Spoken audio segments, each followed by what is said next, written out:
Alrighty, everybody. What's going on, everyone? Happy Thursday evening. Hope everyone is doing good out there. It is good to have y'all here for another update, my friends. Hope everyone is doing well. Let's see what we got here today. We have Abby.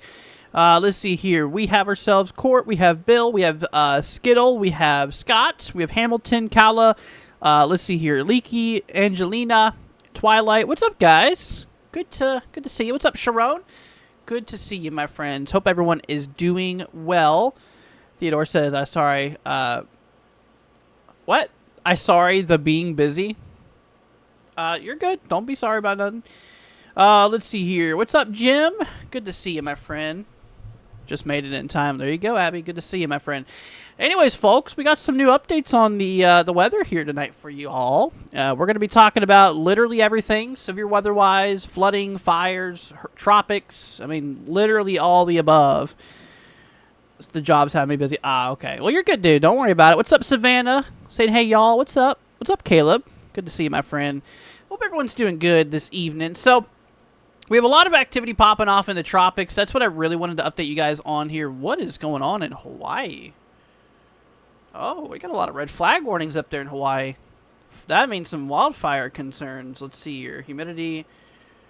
Let's see here. Lowering to 35 to 45% in the afternoon hours. I mean, that's still pretty high. But for Hawaii, that's actually really, really low. Let's see. What's up, Echo? Good to see you, my friend. Hopefully you're doing well. But yeah, so we got ourselves a lot of activity. We have a new system here. This is GIL. This is Tropical Storm GIL here. Currently sustained at 50 miles an hour, 52 miles an hour, gusting up to 63. Central load down to 1,000 millibars. Now, this system is expected to become a hurricane tomorrow morning here. We actually are, as of now, expecting this thing to get up to Category 1 strength here. So by tomorrow morning, which I believe the Hurricane Center has this here. Let's see. I think they have it for, what, like 8 a.m.? Yes, so 8 a.m. here. I'll go ahead and bring over this one here for you guys.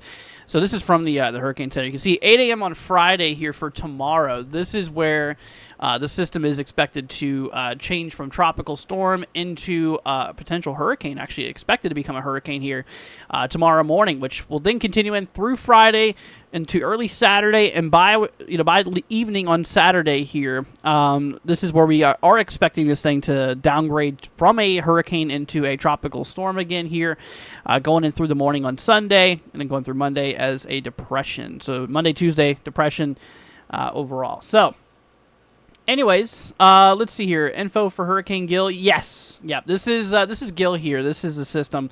So the overall expectancy on this storm here appears to be mostly out there to sea. However, I'm going to continue monitoring it because, I mean, the track has the system kind of leaning towards Hawaii, but I think that the time that it gets here, things should be a lot better. I mean, it is forecasted to be a depression as it does kind of approach Hawaii here. So let me bring you all over here to the sea surface temperatures. I'm curious to look here. It looks like the waters are actually too cool out there by Hawaii, as you can see on the eastern side. I mean, the storm's going to be crossing into 25, 26 degrees Celsius waters, 24, 25, in which that is too low for tropical activity. It needs to be in 26 degrees Celsius waters or greater to sustain itself and, even develop in some cases. But yeah, no, I mean, this thing will be kind of approaching along the eastern side of Hawaii here. I mean, it's still going to be a little bit of a ways away, but it will be downgrading here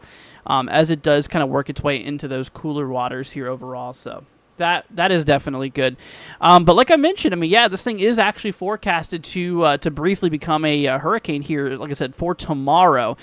We got ourselves another system even that we're watching here. The Pacific has just been blowing up in activity here, both in the Eastern Pacific and the Central Pacific. There's been quite a bit of activity lately.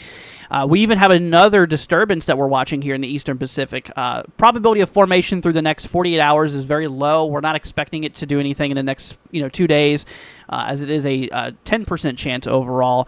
Now, for the next 7 days, though, for the next week, we have a 70% chance of development here on this system here. This is another disturbance that we're watching. And on top of that, we have another disturbance here, just slightly south of Hawaii here. Has an overall 20% chance of formation in the next 7 days. Same thing for the next 48 hours as well.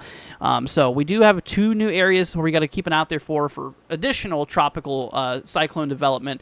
But we also do have 2 active storms here right now. We have Iona, I think it is, or Iona, I'm not entirely sure still how you say this one. This one is currently a tropical storm here. Sustained winds are right around 52 miles an hour, gusting up to 63. Central low is down to 1,002. Now, this storm was actually a major hurricane, as it did kind of pass just south of Hawaii here. But yeah, obviously at this point here, we did undergo a rapid weakening, which has brought the storm down back into tropical storm status here, which is definitely good. This storm doesn't really look like it's going to be much of a hazard for much of anybody out here, which is definitely good. With the one for Iona here, or Iona, however you say it, as this thing, will continue to be a tropical storm actually for the next several days, but as it continues to do so, it's just going to be mostly, away from a lot of areas of land. I mean, we do got a few little small islands out there, like Wake Island. Look at that. That's Wake Island out there. Yeah, so Wake Island could be pretty close to the cone here, as you can see. But, by the time that this storm does get nearby, it'll probably be, back down into depression status, which shouldn't be anything super, super crazy. But, yeah, I mean, for the most part, every area here seems to be pretty, pretty good. It doesn't really seem like, we're going to have some major impacts with Iona. Now, like I said, we'll definitely keep an eye out there for GIL. Like I mentioned, GIL eventually will be rolling into some cooler waters, which I do believe will kind of, prevent anything for, anything really big for happening. It is kind of aiming towards Hawaii, as you can see, but, it's likely not going to be hardly any concern out there for them. We're also going to keep an eye on this new depression, like we talked about, or this new disturbance. And of course, we have the other little guy over here as well. So that's what's going on here. Hopping over here to the Atlantic, we don't really have anything going on as of now, but I do think as we work our way over here into later on this month, this next upcoming month here for August, I really do think that's when we're going to really start seeing stuff, because typically, here, I'll go ahead and show you guys this again here. Typically, August is the month in which we really start seeing an increase in activity here, and which peak hurricane season here is going to be right around the second week of September. I've been showing this chart quite a bit here, which, it's very important to show you guys this there overall. Let's see. Am I going to cover the Northeast through tonight? Probably not. No, there's nothing going on here severe-wise in the Northeast anymore tonight. So, no. Let's see here.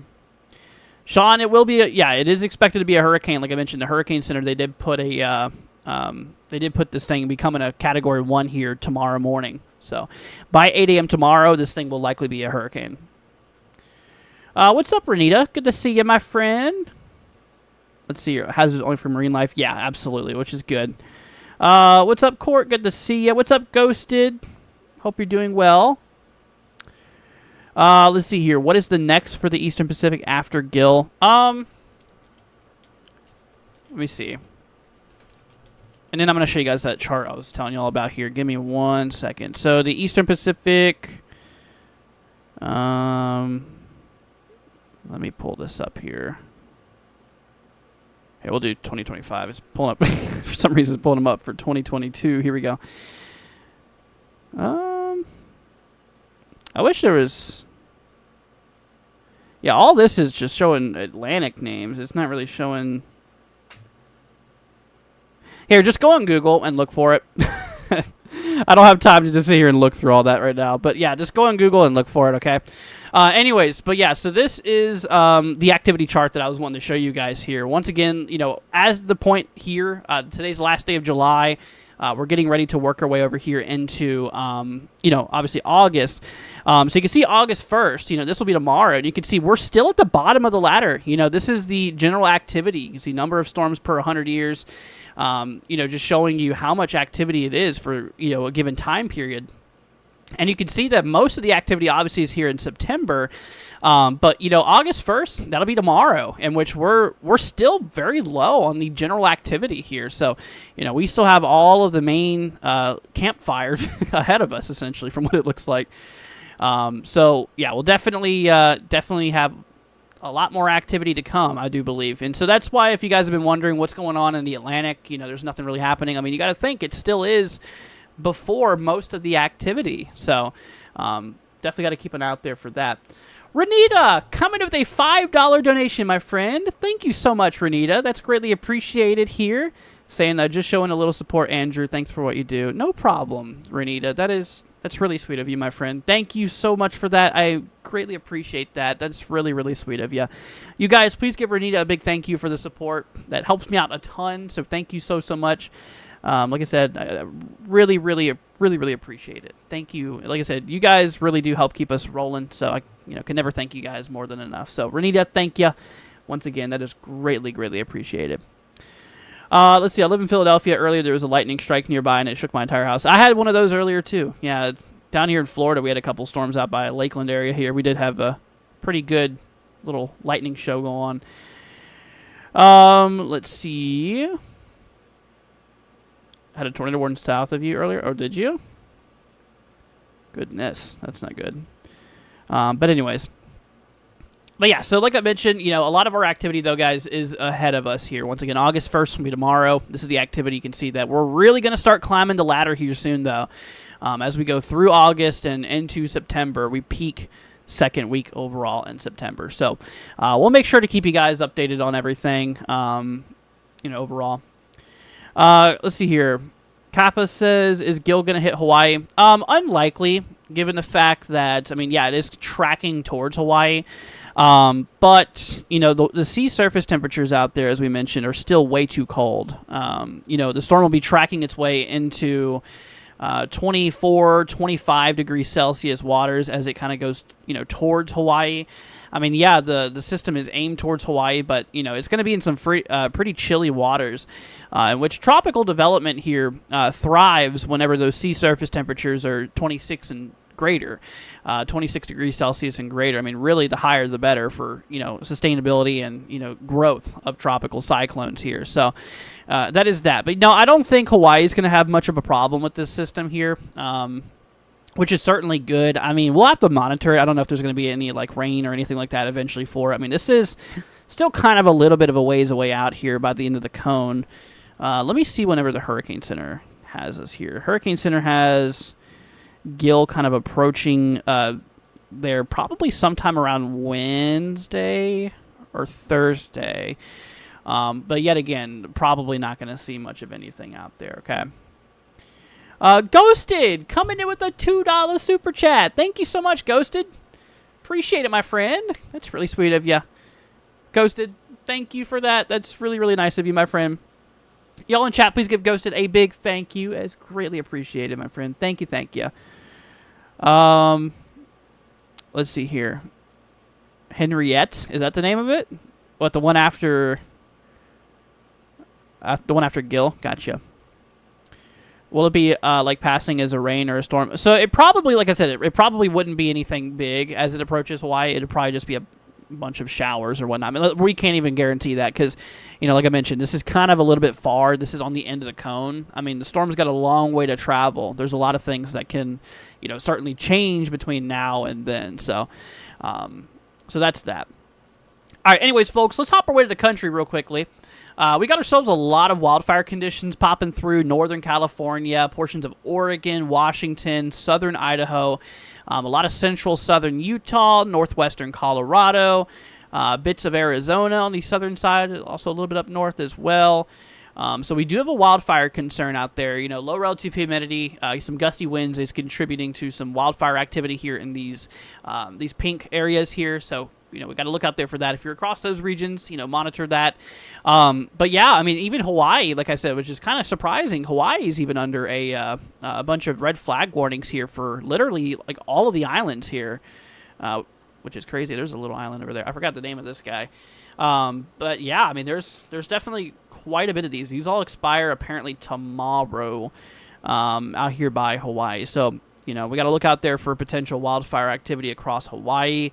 A lot of these did mention the humidity getting down to 35 to 45%, which, I mean, yeah, it's low, especially for Hawaii, but, like, whenever you compare it to areas like out west where it gets down in, like, the single digits and stuff like that, it's a little bit different, but anyways.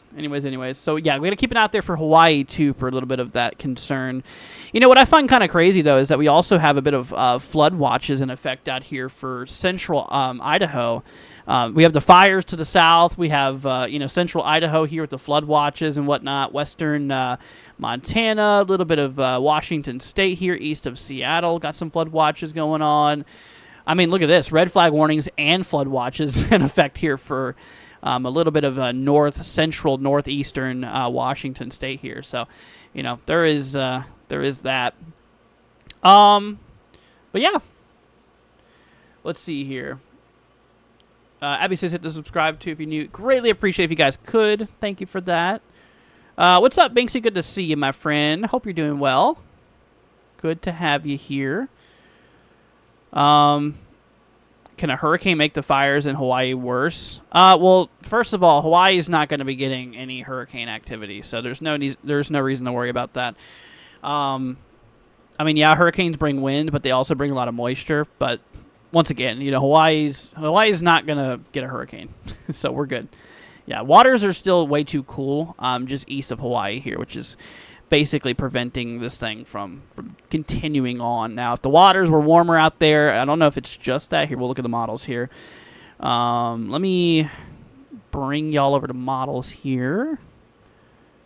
So there's Hawaii right there. So as that system kind of approaches, yeah, you can kind of see it just kind of, according to GFS, kind of just remains mostly north. Let me look at the moisture. It actually looks like it's going to be rolling into a bit of dry air, too. So not only is the sea surface temperature going to be a lot cooler, which, it's under typical, sustainability, it's also going to be running into a bit of dry air, as you can see, lacking a lot more moisture, which is also going to kill the storm out there. So it's kind of another concern. I mean, not only that, but also even wind shear too. Look at that. There's really everything acting against that storm. So Hawaii will be protected, yes. I mean, given the fact that we have high wind shear, we have really, really cool sea surface temperatures and a lack of moisture. I mean, yeah, that's gonna basically shred that storm apart. So that'll definitely be good. There's another system maybe falling behind it. I mean, that is that other area that we're going to be keeping an eye out there for. This is the other disturbance here. This has a 70% chance overall probability of development, but next 2 days is unlikely at a 10% chance probability here. But here, let me hop back over here to the Eastern Pacific here. So, but like I mentioned, with the storm here, for GIL, as we approach our way into tomorrow, I mean, we could definitely see some pretty quick intensification out of the system here. The newest GFS model kind of suggests the pressure maybe getting down into maybe the lower 80s, maybe upper 970s. So, definitely well within hurricane pressure here. You can see definitely containing a pretty good amount of moisture. Looking at the wind shear, no wind shear really affecting it either. So it's kind of going to be briefly in an environment where the thing can, kick off pretty quickly.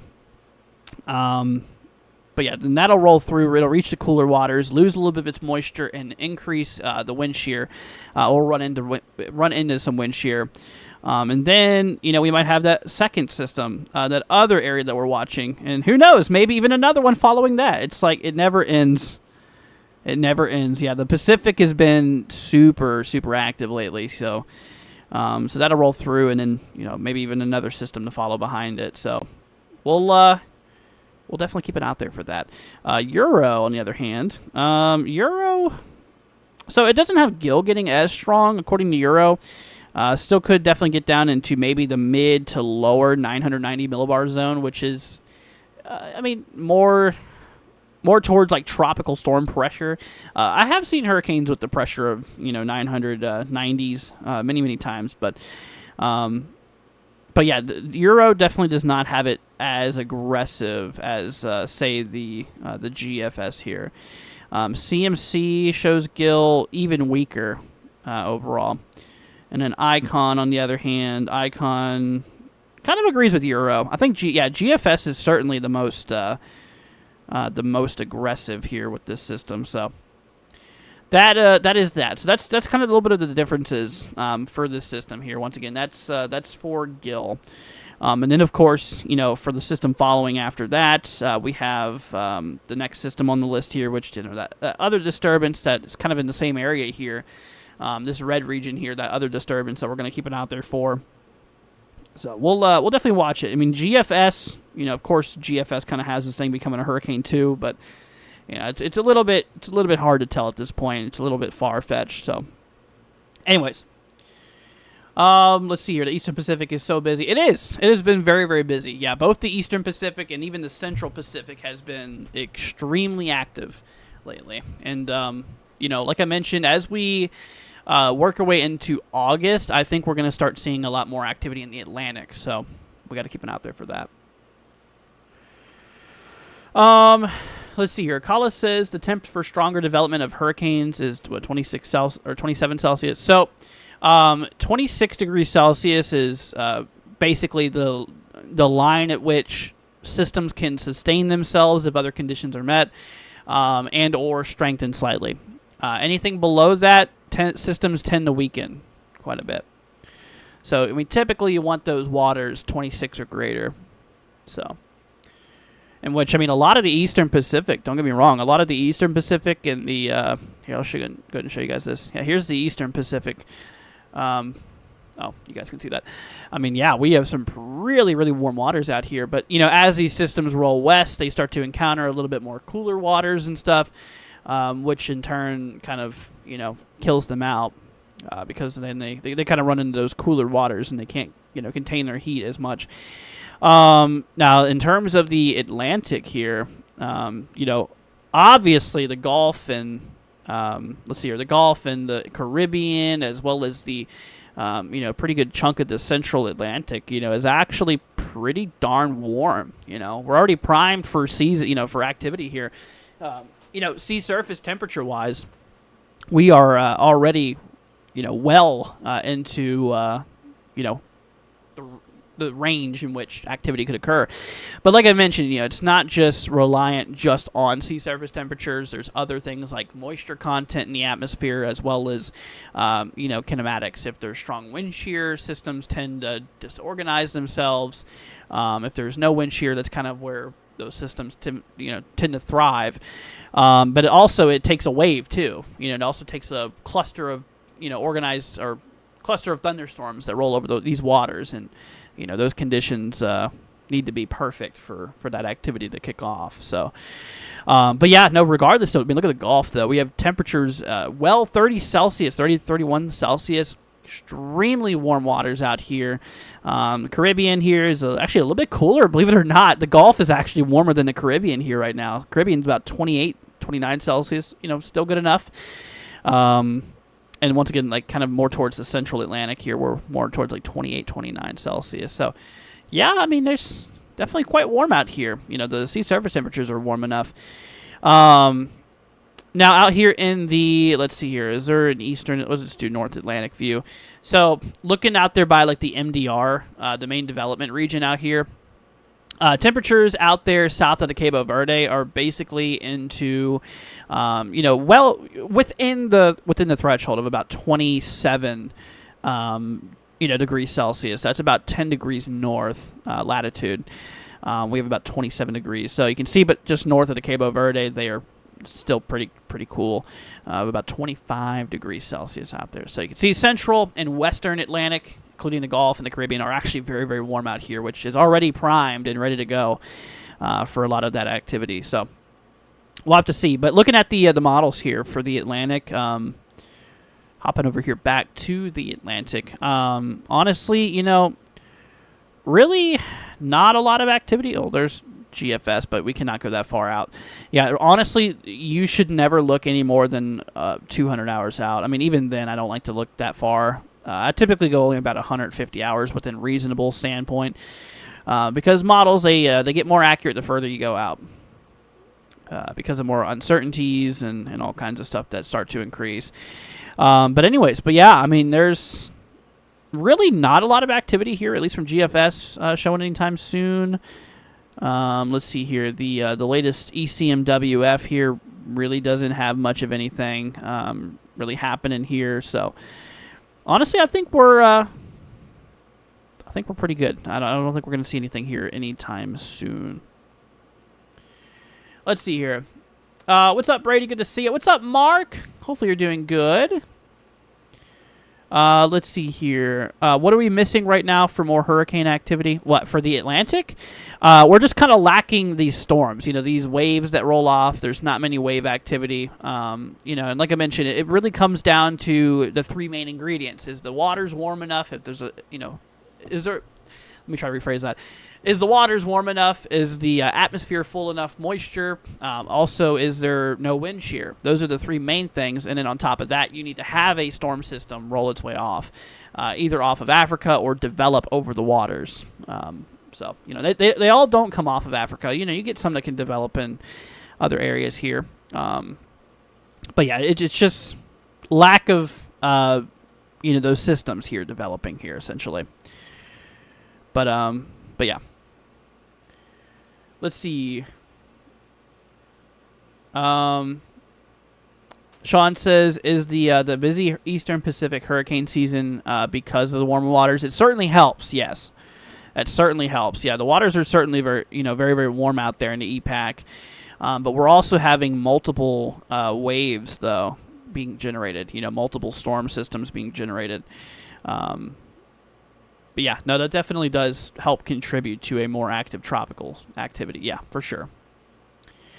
Tommy says, how about Texas? What about Texas?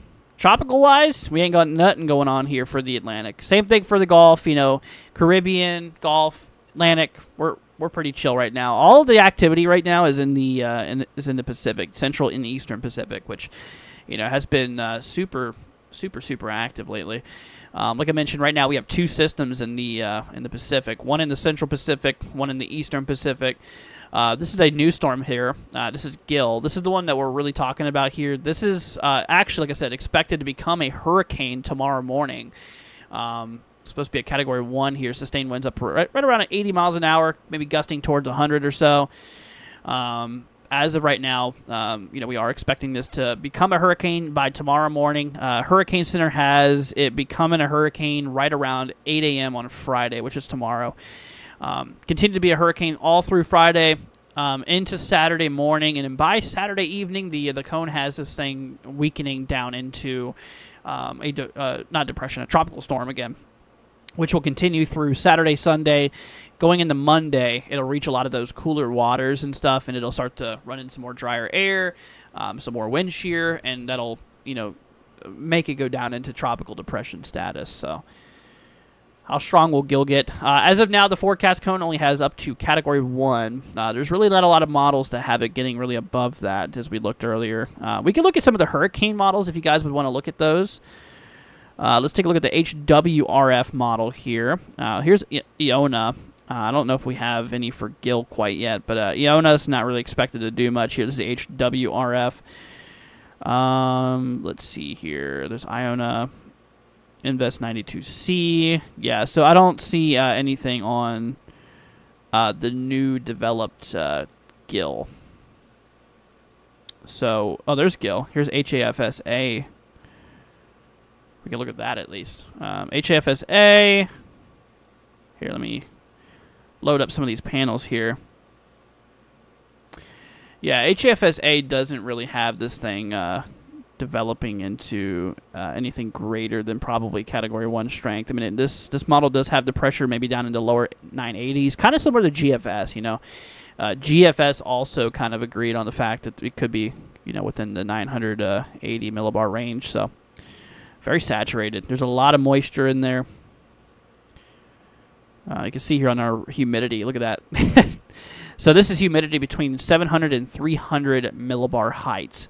Now what that means, I'll go ahead and do an altitude pressure conversion. Altitude to pressure calculator, just so you guys can kind of see. Okay. Here, let's see here. Pull this up for y'all. Pressure calculator. All right, here we go. So if we go ahead and plug this in, so that's, what's that, 700? Yep, so 700 millibars. That's about almost 10,000 feet or so. Yeah, 10,000 feet to 300. So what is that? That's about, yeah, that's about 10 to 20,000 feet up in terms of moisture supply.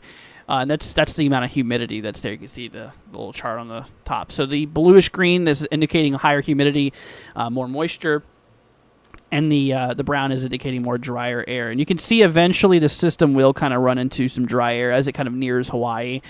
It should just stay north of Hawaii anyways, but yeah, it'll really start to run into some problems here with the moisture and stuff. Wind shear wise, it also does look like I said, it is going to be running into a little bit of a jet. Here you can see this big jet stream right here. It will be running into that, which will also further disorganize the system. Yeah, so between the jet stream, between the waters being cooler, as well as between the here you go. Here's the waters you guys can kind of see here. You can see it does track into some pretty cooler waters. It looks like it's going to be really kind of rolling into those here. Pretty much later tomorrow, it'll be rolling into those waters below 26 Celsius. So it'll be rolling into cold waters. It'll be running into wind shear and drier air. So that's just kind of everything kind of acting against it. So that's that. But, you know, temporarily, the system, you know, is going to be in the waters here, right around 27, maybe 28 degrees Celsius waters here. For tonight into tomorrow, until we reach the evening. Then it'll be probably rolling into some of those cooler waters out there overall. Yeah, so then at that point, that'll be kind of whenever it's reached its peak. So it has between now and tomorrow to kind of do its greatest and strengthen as quick as it can, because that's about the only time in which it has possibility. Let's see. Haven't we had like 2 Cat 4 hurricanes in the Pacific so far? Not that I know of. I think we only had the one, and I think it was a Cat 3. And it was supposed to be a Cat 4. I don't know if it actually became a Cat 4 or not. But, anyways. Glenda says, do I think maybe you could look at August 5th? See, I'm a little worried when it comes to severe weather. Yeah, Glenda, I can look at that real quickly for you. It's a little bit off topic, but I can do that. Let me bring it up real fast. Might be able to hurry up and do this for you real quick. So you're up here in Tennessee. Okay, so yeah, you're up in eastern Tennessee. We don't have anything on the extended range forecast for severe weather. Let me get some models real quickly. So you said for the 5th, right? So let's hop over to GFS since it's extended range here.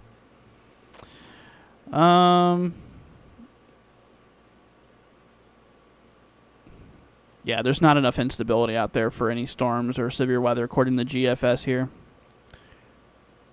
Euro shows very little amounts of instability. Yeah, there's nothing out here. You're good. Anyways, sorry, we're going to hop back to tropics here. Let's see. All right, see you later, Kyle. Thanks for joining.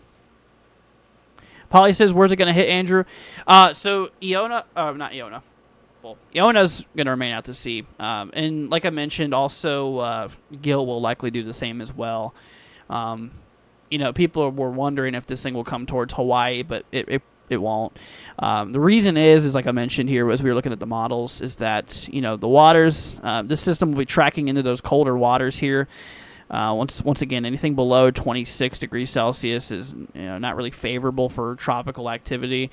You know, once again, on top of that, also looking at the wind shear, you know, right now it's venting. This is the venting you see, which is not, you know, anything big concern, but eventually it will be running into this big jet stream you guys can see here, in which that will also kind of disorganize the system. And then, of course, humidity-wise, moisture-wise here, there's a ton of moisture available right now, and that will continue for the next little bit here. But it's not until like we reach August 4th or so, August 5th, it's when it really starts losing a lot of its moisture. Really starts to lose it right around the 3rd, actually, according to the HAFS-A model. So that is that. Let's actually take a peek at some other models here. Let's see. We have, so that's the HAFS-A. Let's try the HAFS-B model. Actually, we'll do the parent one. We'll zoom out a little bit further here. HAFS-B, not much different. Actually, slightly weaker of a system. You know, given that that pressure is higher compared to HAFS-A model. It does, like I said, roll through. You know, it eventually loses some of its moisture before it gets near Hawaii. Once again, you know, here's Hawaii. It's kind of hard to see, but it'll be just north of Hawaii anyways, more than likely. It just depends. But yeah, loses a lot of its moisture here. You know, wind shear-wise, it starts to roll into some of those regions here of higher wind shear as well. And then lastly, sea surface temperature-wise, it'll run into some cooler waters right around the later part of tomorrow. So,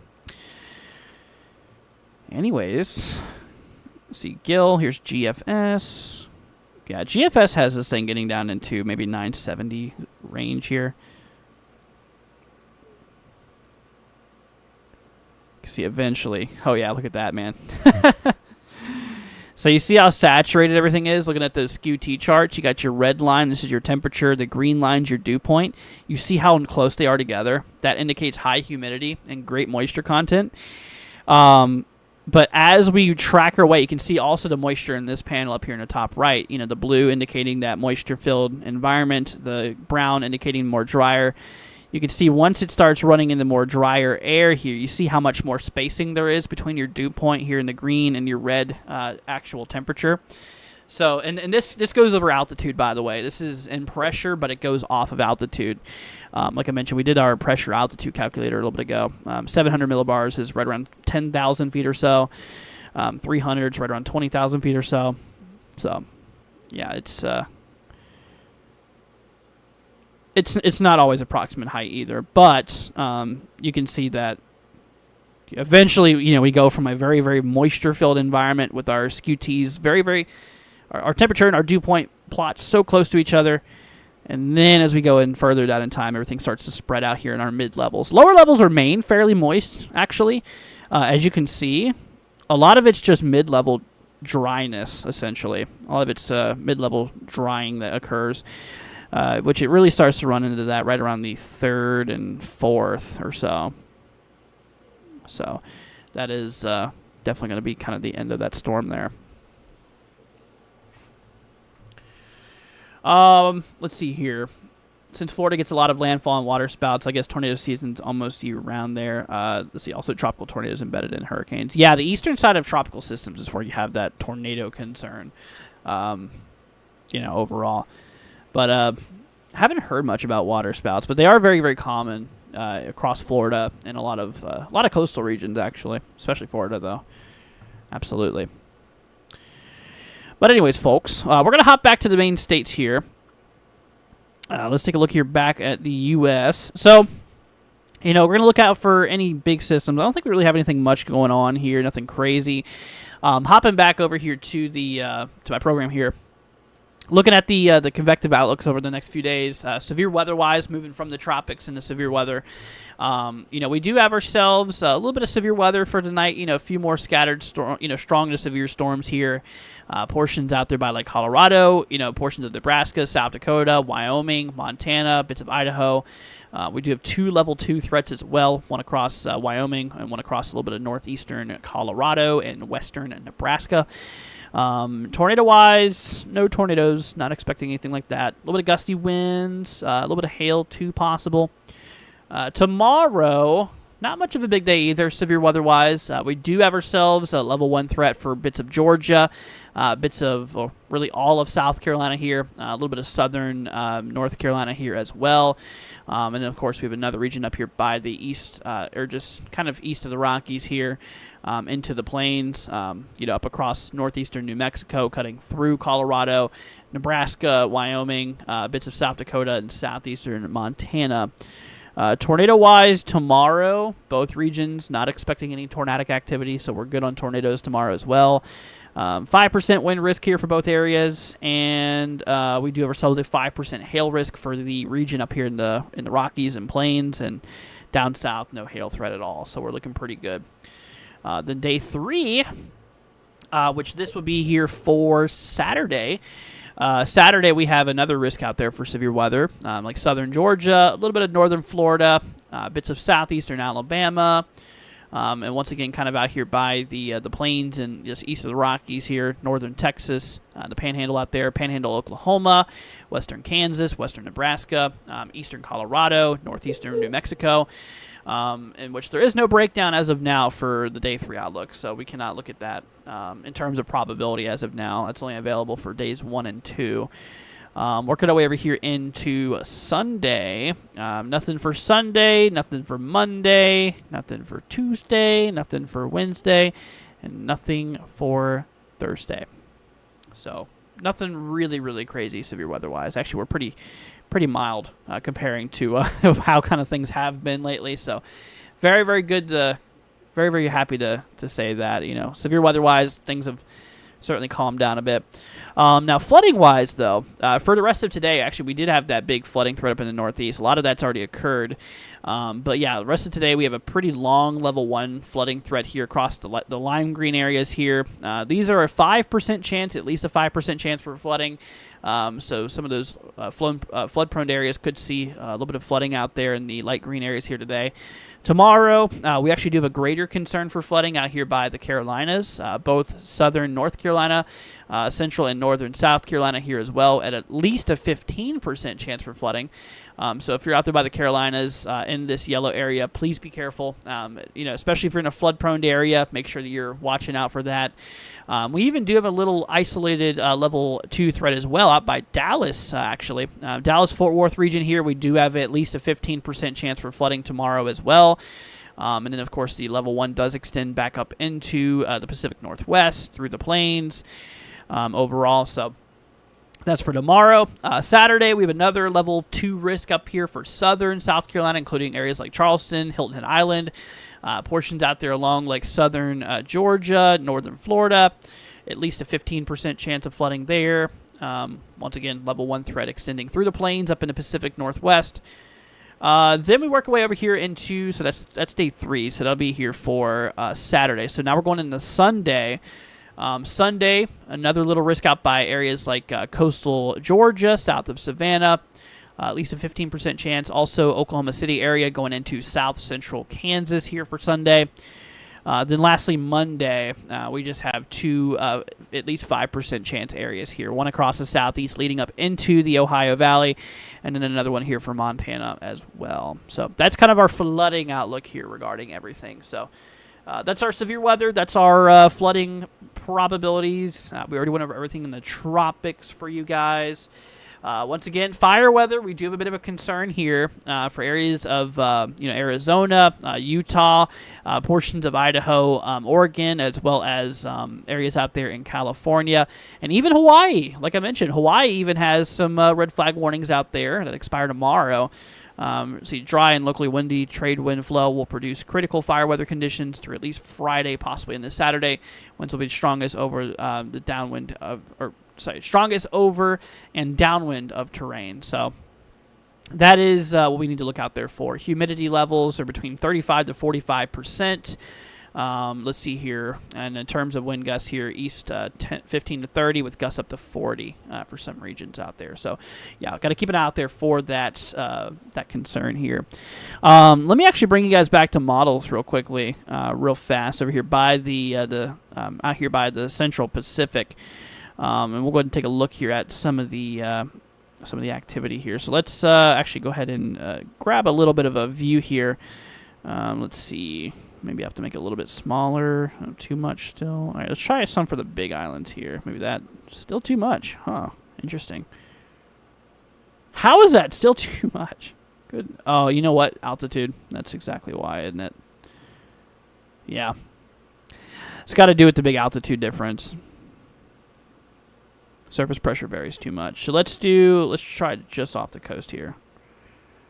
Yeah, look at all that dry air. Mid-level dryness here.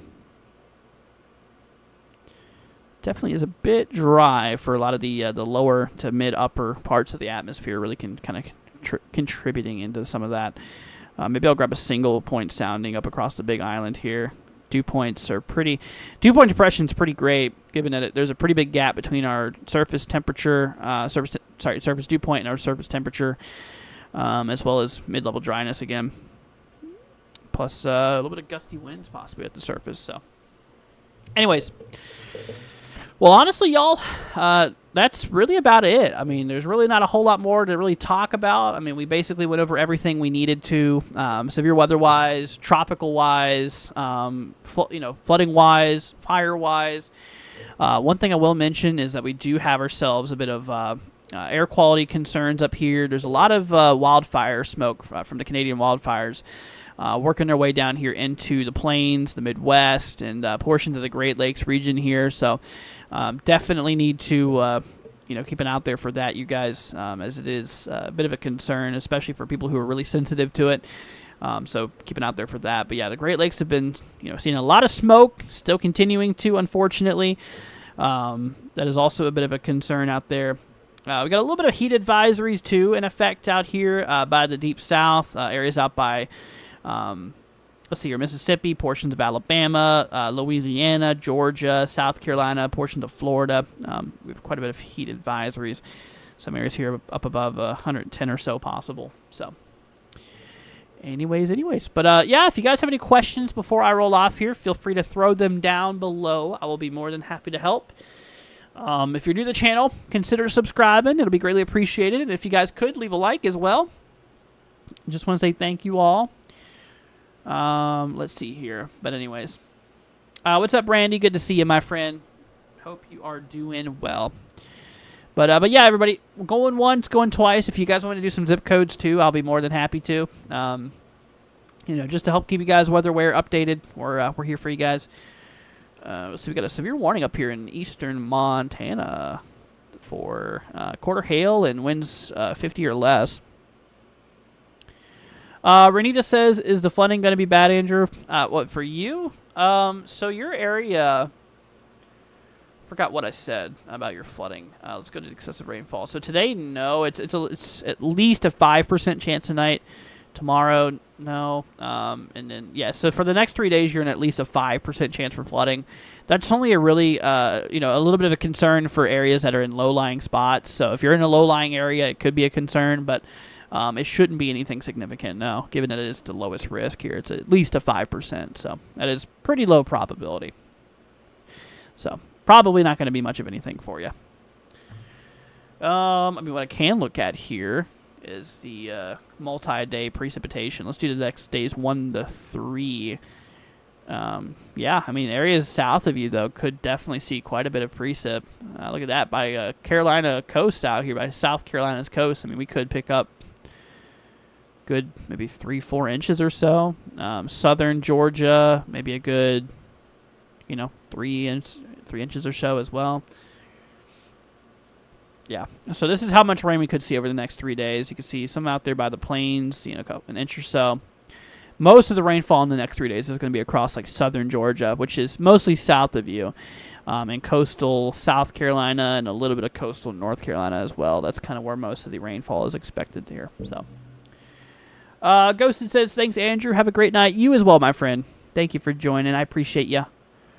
But yeah, guys, if y'all have any questions before I roll off here, let me know. I'll be more than happy to help. But if not, we're probably going to roll off here for now. Like I mentioned, we pretty much went over everything we needed to. And if there's anything else that you guys want me to look at or take a look at or anything like that, just let me know. As I am here for you guys. No problem, Renita. I got you, my friend. Gotcha. But yeah, honestly, things are looking a bit better. Looking at the overall view of things here, you can see that we're starting to lose a bit of instability across the country, which will probably lower thunderstorm activity. You can see a lot of that instability is working its way southward, leaving a big open area of not much convection going on. The plains still stay, pretty active for the next several days. It looks like the south, the deep south could still see some activity, but yeah, a lot of instability is kind of clearing out of the Ohio Valley Midwest area, which is good. Let's see here. Will Florida get any storms on the east, please? Well, let me look. Probably so, given it is Florida. But it appears that there is instability out there, yes, and that'll persist. I mean, when is there not instability this time of the year over Florida? There's always that going on. Let me pull up the simulated reflectivity. So this HRRR here you can see. So for today, going in tomorrow. So according to HRRR, tomorrow afternoon we could get a bit of storms more for maybe central Florida, central and southern Florida. Northern Florida, it doesn't seem as active as the central and southern part of the state here. But that is one model. That is one model run here too. Let me try another model here. Let's do the zero. Same model. Let's just do the zero UTC run. Yeah, honestly, kind of showing the same thing. So, maybe a little bit of shower storm activity up here. Seems like most of tomorrow's activity in Florida is going to be for the central and southern part of the peninsula. Let's see. SPC wants me to look at temperatures. I got you. I'll have to pull those up for you. Let's see here. This is up here in New York. Okay, this is out by the Buffalo area. Gotcha. All right, well, let's take a peek over there. Except for tonight and tomorrow night. Cool. All right, we'll look at the HRRR here for you. So you, my friend, are out in this area here. So for tonight, HRRR does have those temps down. Getting down probably into the lower 50s. Yeah, lower 50s, maybe mid-lower 50s. It depends on how close to the coast you are. The closer you are, the warmer it'll be because of the water influence there. But during the daytime tomorrow, we'll probably get into maybe the lower mid-70s. And then the following night will be maybe even a little bit cooler, maybe in the lower 50s, upper 40s in some spots maybe. Coastal areas here, maybe lower 50s. But like I said, it kind of ranges. Being close to those coastal areas there will increase that due to the water impact or water interaction. Twilight says, good night, Andrew. See you later. Good night, my friend. Thanks for joining. Appreciate ya. Let's see. Bep, you want me to take a look here for the rain? I got you. What's up, Josh? Good to see you. Ghost says, I was hoping for that cloud cover. Yeah, I got you. I can look at cloud cover if you want me to. Let me know. Bep, so for you, you're up here. Oh, you're up by... you're in northern Florida. Gotcha. So what we were just actually looking at out there is that it seems pretty unlikely we'll see widespread convection tomorrow out there. So for northern side of Florida, you can see probably not a whole lot. Tomorrow, it just shows a lot of the convection for Florida being across central and southern Florida. Now, obviously, the HRRR does support maybe some storms firing off here. That could change, of course. So, we can't rule out any storm activity tomorrow. But it's not very, very great. The odds are pretty low. Then, of course, we have central southern Florida with that. Then the next day after that, here going into Saturday, Seems like it could push up a little bit more further east, maybe a little bit more up north as well. So yeah, we'll just we'll have to see. That's for the next 2 days. But yeah. Let's see here. It's got done scrubbing walls. Oh, nice. Very cool. Sounds like a lot of fun. But anyways, guys, going once, going twice. If y'all have any more questions before I roll off here, let me know. Like I mentioned, you know, if y'all want me to take a look at anything, I'll be more than happy to. I just want to say thank you, everybody, for hanging out with us for tonight. I appreciate y'all. But yeah, thank you all for hanging out. Once again, a big shout-out goes to Renita for the donation earlier. Same thing for Ghosted. Thank you guys for the support. You guys are amazing. I really appreciate y'all. You guys really help keep us running. So just want to say thank you to you guys for helping us out. You guys are amazing. Let's see. But anyways. Alrighty, everybody. Well, I think that's going to wrap it up for tonight. So you got a question about the hurricane? Go ahead and let me know. By the way, guys, for future reference, you don't have to say you have a question. You could just ask the question. I'm just saying. It might make it a little easier if you just say the question instead of asking, hey, I have a question. Okay, my question is. Just say it, man, you know. But yeah, let me know what it is real quick, and I'll let you know. But yeah, so like I mentioned, you know, we do have these 2 systems out here that we're keeping an eye out there for. Once again, Iona, and of course, we do have ourselves GIL as well. So these are really the only systems. How strong will it be? As of now, Category 1 is the max expected strength out of it. So it'll be a Cat 1 tomorrow morning from what it looks like. And it'll continue to be a Cat 1 throughout Friday into early Saturday. By later Saturday, it'll be downgraded more than likely into a tropical storm on the current forecast track. So that is the latest. But yeah, maximum strength here is going to be right around 85 miles an hour or so. So just below Cat 2. It's not going to hit Hawaii, no. The reason being is because, I mean, yeah, it looks like it's tracking towards Hawaii, but the problem is that these waters out here are super cold. Which would not be good for any tropical activity. Not to mention there is a strong jet that's going to be rolling its way through. So strong wind shear, cold waters, and even drier atmospheric conditions. So all 3 of the stuff that you don't want for a hurricane are going to be happening. So, no, Hawaii will be fine. Yeah, the more the concern for Hawaii right now is these red flag warnings that we have in effect. And some gale warning, or sorry, small craft advisories out here. It's pretty windy over Hawaii right now. Anyways, y'all. All right, everybody. Well, that's going to go ahead and wrap it up here for tonight. Thank you all for joining. I just want to say thank you all for hanging out with us. Once again, a big thank you goes to Ghosted as well as Renita. Thank you guys for the donations. Once again, you know, you guys help keep us going. You know, it wouldn't be possible without y'all. So I just want to say thank you for the people who has contributed to us directly. It's greatly appreciated, and you know, you guys enable us to continue doing what we do, and you know, helping us keep pay for our programs and stuff. So I really appreciate that. But alrighty, everybody. Well, thank you all for joining. You guys take care. Have a wonderful, wonderful rest of your night. And all right, stream's gonna head off here in approximately 1 minute. So go ahead and say goodbye to your friends, your family, anybody you're hanging out with in the chat. Thank you all for joining us, and we'll see you guys in the next one. All right, everybody. Thanks for joining. Peace out, my friends. See y'all later on.